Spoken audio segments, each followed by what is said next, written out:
रोहित जाना है रख दो।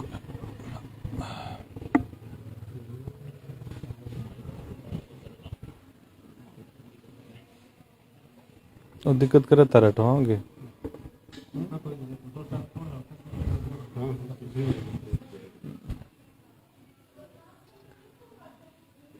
बोलो।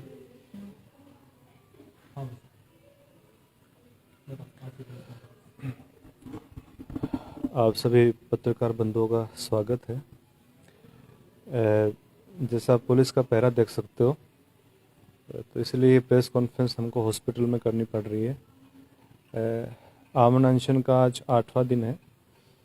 कमज़ोरी महसूस कर रहा हूँ और ये बताना चाहता हूँ कि एक महिला इमृता ढाका आमरण अनशन पे बैठी थी। तो जिस दिन मुझे उठा के लाए थे, उसी दिन यहाँ पे मुझे छोड़ने के बाद पुलिस प्रशासन दोबारा वहाँ गया और तो महिला को घसीटते हुए ज़बरदस्ती यहाँ पे लेके आया। तो महिला काफ़ी सदमे में है। उसको दिन में 3-4 बार दौरे से आते हैं।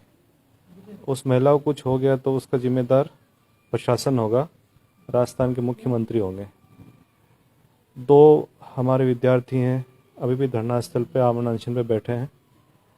एक संजुलता मीणा है सवाई माधोपुर से, एक सुमित शर्मा है सीकर से। उनकी भी तबीयत काफ़ी डाउन हो रही है, पर धरना लगातार जारी है। प्रदेश के हर हिस्से से विद्यार्थी आ रहे हैं, समर्थन दे रहे हैं। काफ़ी फ़ोन आ रहे हैं हमारे पास में, सबका फ़ोन में ले भी नहीं पा रहा तबीयत कमज़ोर होने की वजह से। पर यह है कि लोग हमसे जुड़ना चाहते हैं, बोल रहे हैं कि सर हम क्या कर सकते हैं। अब कोविड प्रोटोकॉल इन्होंने लगा रखा है, कोविड का जो गाइडलाइन है ये इन्होंने जारी कर रखी है। कोविड के बारे में मैं बताना चाहूँगा कि हॉस्पिटल में कल मैंने पता किया था, सेकेंड वेव में खेतान हॉस्पिटल झुन्नू का सबसे बड़ा अस्पताल है। यहाँ पे 6 वार्ड थे कोरोना के, जैसे बता रहे थे स्टाफ, और जगह नहीं थी।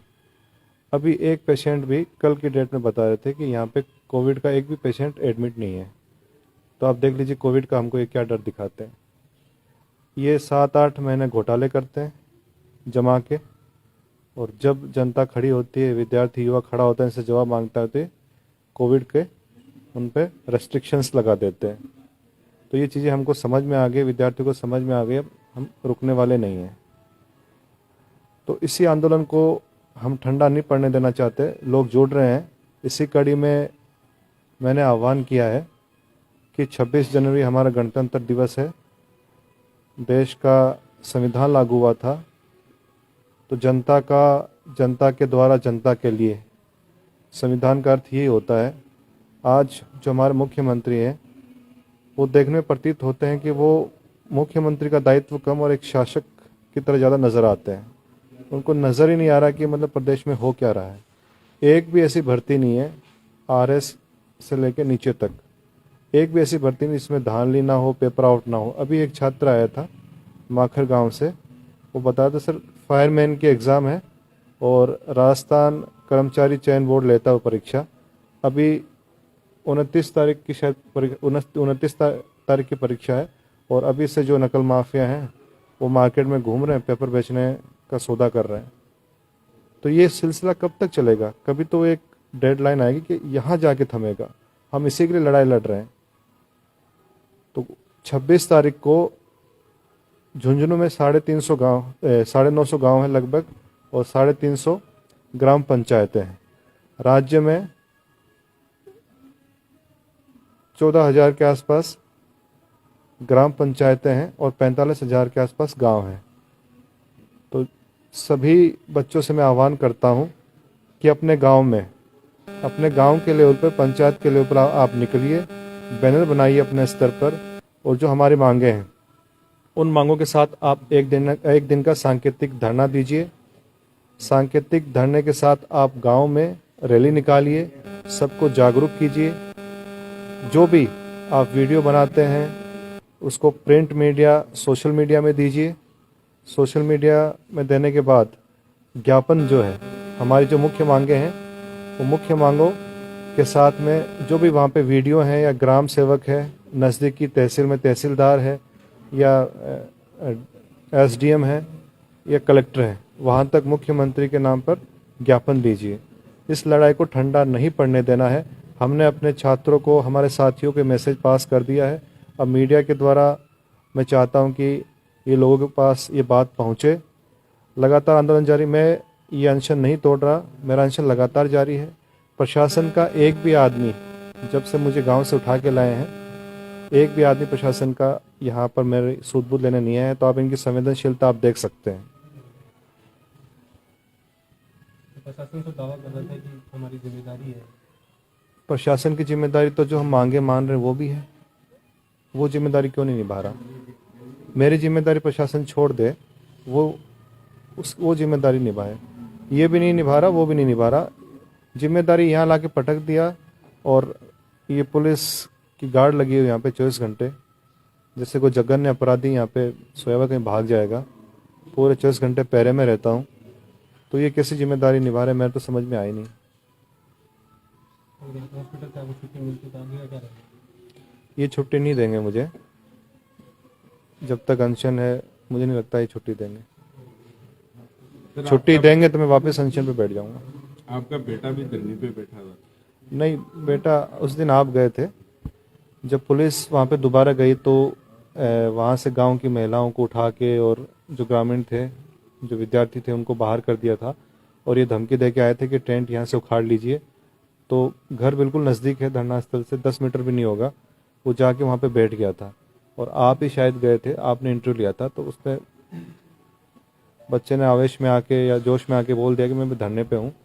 तो एक दिन रहा वो, मैंने फ़ोन करके बोला बेटा आप पढ़ाई करो, आपकी उम्र धरने देने की और वो नहीं है। बेटा नहीं है धरने पे अभी। दो मैंने बताया, एक संजुलिता मीणा है सवाई माधोपुर से, और एक ये सुमित शर्मा सीकर से, वो अमन अनशन पे हैं। और ग्रामीण लोग हैं। आज भी युवा जागृति एक वो चल रहा है, जागरण चल रहा है। ग्रामीण लोग आ रहे हैं, बाहर से विद्यार्थी भी आ रहे हैं समर्थन देने के लिए। तो पत्नी वैसे आगे नहीं, पत्नी के लिए मैंने बोल रखा, उसने खुद बोला था कि सरकार हठ धर्मिता नहीं छोड़ती तो वो भी इस्तीफा दे देगी, ये बात बोली हुई है उसने। डायरेक्ट वो नहीं है इसमें। सर आज 8वां दिन है अनशन का, आज सुबह भी शायद सैंपल लिए हैं, मेडिकल जांच हुई है, क्या रिपोर्ट अभी डॉक्टर बता रहे हैं? कीटोन बॉडी जो है वो ज़्यादा आ रही है, तो ये जो ट्रीटमेंट है ये बढ़ा दिया है।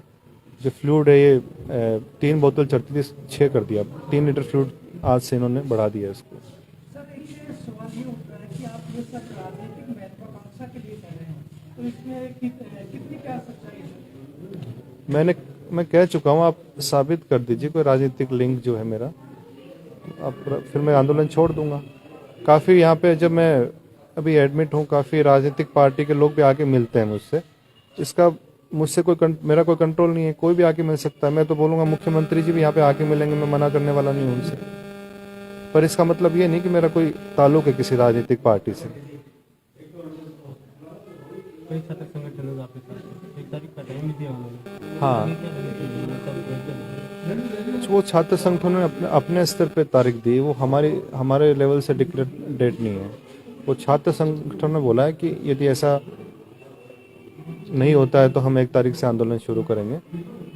ये हमारी तरफ से दी गई डेट नहीं है, वो छात्र संगठनों की तरफ से दी गई डेट। सर अनशन स्थल पे जो सुमित शर्मा अनशन पे अभी हैं, उनका कहना यह था कि हमें अंदेशा है कि आंदोलन हाईजैक हो सकता है राजनीतिक पार्टियों का। मैं इसीलिए मैंने आज ट्वीट भी किया था कि ये युवाओं का आंदोलन है और बेरोजगारों का आंदोलन है। बेरोजगार की कोई पार्टी, कोई धर्म, जाति नहीं होती। वो किसी भी पार्टी को मानने वाला हो, किसी भी आइडियोलॉजी को मानने वाला हो, वो पीड़ित है आज के दिन। उसके साथ धोखा हो रहा है, उसकी मेहनत का है फल कोई बेईमान खा रहा है। तो उसी के लिए हम ये लड़ाई लड़ रहे हैं। लड़ाई लंबी है, एक दिन में नहीं है सब कुछ होगा। पर यह है कि मुख्यमंत्री जी के बेटे को तो नौकरी लगना नहीं है, वो तो 7 पीढ़ी बैठे बैठे खा सकते हैं। गरीब बच्चे हैं जो 2000, 5000, 10,000, 20,000 की नौकरी की तलाश कर रहे हैं। धोखा तो इनके साथ हो रहा है। भर्तियों में इतना भ्रष्टाचार है, क्या ये सब सरकार के इशारे पर है? सरकार के शामिल हुए बिना संभव ही नहीं है। आप सरकार की मंशा देख लीजिए ना। ये बताइए आप, नकल माफियाओं के खिलाफ कड़ा कानून होना चाहिए कि नहीं होना चाहिए? कड़ा कानून होगा तो उनमें दहशत होगी तो वो ये काम करने से डरेंगे। क्यों नहीं ला रहे कड़ा कानून? हमने 3-4 जो सुझाव दिए थे कि 10 साल से ऊपर सजा होनी चाहिए, नॉन वेलेबल ऑफेंस की श्रेणी में इसको लाना चाहिए, चल अचल संपत्ति जब्त कर ली जाए उनकी, और भी जो है संस्थानें जहाँ इन्वॉल्व होती हैं उन पर भी कड़ी कार्रवाई हो। ये सब कुछ हमने मांग करी है। पर एक नकल माफिया है, नकल करवाता है किसी परीक्षा में, आप देखोगे वो 5-7 महीने बाद में जेल से छूट के फिर दूसरी परीक्षा में इन्वॉल्व हो जाता है। तो सरकार ये क्यों नहीं कर रही है? आप सरकार से सवाल कीजिए ना, आप क्यों नहीं? आखिर उनका क्या जा रहा है? ये तो जनता की भलाई के लिए, आम पब्लिक की भलाई के लिए, क्यों नहीं कर रहे? साथ में जो कमेटी हमने बताई थी, भाई हर परीक्षा की बात कर रहे हैं हम, कोई पर्टिकुलर रिट की एसआई की बात नहीं, वो तो हो चुकी, आगे भी परीक्षा आएंगी, उनमें धांधलियां ना हो तो उसमें कैसे स्थायी सुधार हो? उस स्थायी सुधार के लिए कमेटी बने। सरकार क्यों नहीं कमेटी बना रही? जो ये 4 परीक्षा हुई जिनकी हम डिमांड कर रहे हैं सीबीआई इंक्वायरी की, क्यों सीबीआई इंक्वायरी नहीं करवा रही?